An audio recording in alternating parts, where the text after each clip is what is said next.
ಕಾಡಿನಲ್ಲಿ ಪ್ರಾಣಿಗಳಂತೆ ಅತ್ಯಂತ ಮುಗ್ಧ, ನಿರಾಪಾಯಕಾರಿ, ಭಯ ಹಾಗೂ ನಾಚಿಕೆಯ ಸ್ವಭಾವದ ಕಾಡಿನ ಮಗು ಎಂದೇ ಕರೆಸಿಕೊಳ್ಳುವ ಪ್ರಾಣಿ ಕಾಡುಪಾಪ. ಇಂಗ್ಲಿಷ್ನಲ್ಲಿ ಇದನ್ನು ಸ್ಲೆಂಡರ್ ಲೋರಿಸ್ ಅಥವಾ ಸ್ಲೋ ಲೋರಿಸ್ ಎಂದು ಕರೆಯುತ್ತಾರೆ. ಮೂಲತಃ ಶಾಂತ ಸ್ವಭಾವದ ಕಾಡುಪಾಪ ಅಪೂರ್ವ ಲಕ್ಷಣಗಳನ್ನು ಹೊಂದಿದೆ. ದುಂಡು ತಲೆ, ಗಿಡ್ಡ ಮೂತಿ, ಉದ್ದನೆಯ ಮೂಗು, ದೊಡ್ಡ ಕಿವಿ, ಹೊಳೆಯುವ ದುಂಡನೆಯ ದೊಡ್ಡ ಕಂದು ಬಣ್ಣದ ಕಣ್ಣುಗಳು, ಇಂಗಾಲುಗಳಿಗಿಂತ ಮುಂಗಾಲು ಚಿಕ್ಕವು ಹಾಗೂ ಬಾಲವಿಲ್ಲ. ಇದರ ಹತ್ತಿರದ ಬಂಧುಗಳಾದ ಮಂಗ, ವಾನರ ಮತ್ತು ಮನುಷ್ಯನ ಹೋಲಿಕೆಯನ್ನು ಕಾಡುಪಾಪದಲ್ಲಿ ಕಾಣಬಹುದು. ಇವುಗಳಲ್ಲಿ ಕಂದು ಮತ್ತು ಕಿತ್ತಳೆ ಬಣ್ಣದ 2 ಜಾತಿಗಳಿವೆ. ಮರದ ಮೇಲೆಯೇ ತನ್ನ ಬಹುತೇಕ ಜೀವನವನ್ನು ಕಳೆಯುತ್ತವೆ. ಆದರೆ ಸ್ವಭಾವದಲ್ಲಿ ತುಂಬ ಆಲಸಿ.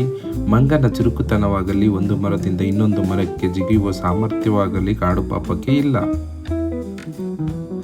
ಅಪರೂಪಕ್ಕೆ ಕಾಣಸಿಗುವ ಈ ಕಾಡುಪಾಪವನ್ನು ಕಾಡು ಬಿಟ್ಟು ನಾಡಿಗೆ ಬಂದ ಹಿನ್ನೆಲೆ ಗುಬ್ಬಿ ತಾಲೂಕಿನ ಬ್ಯಾಡಗೆರೆ ಯುವಕರು ಹಾಗೂ ಸ್ಥಳೀಯರು ರಕ್ಷಣೆ ಮಾಡಿ ಪಕ್ಕದಲ್ಲೇ ಇದ್ದ ಪೊದೆಗೆ ಬಿಟ್ಟರು.